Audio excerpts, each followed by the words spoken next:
பீச்சுக்கு போயிட்டு ரிட்டர்ன் வரது நைட் ஆயிரும். நைட்டில் நாங்கள் எல்லாத்தையும் எடுத்துட்டு கிளம்பி நாளைக்கு போயிடுவோம்.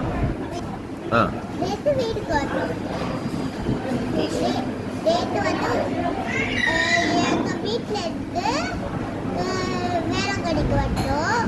பஸ் பிடிச்சி அப்புறம் ஆட்டோ பிடிச்சி வந்தோம். பஸ் போயிடுச்சனால ஆட்டோ பிடிச்சி வந்தோம் வேளாங்கண்ணிக்கு. அப்புறம் நானும் வீடு வண்டிக்கு வந்தேன். அப்புறம் ரூம் கட்டோடனே அங்கே போய் நாங்கள் கொஞ்சம் நேரம் சிக்கன் காட்டுன்னு அப்புறம் தூங்கிட்டோம். தூக்கி ஏற்றோடனே நான் வெளியே காத்தாலாம் ஏற்றிட்டேன். வெளியே காத்தாலாம் ஏற்றிட்டேன். எல்லாரும் தூங்கிட்டு இருந்தாங்க. அப்புறம் வந்து நான்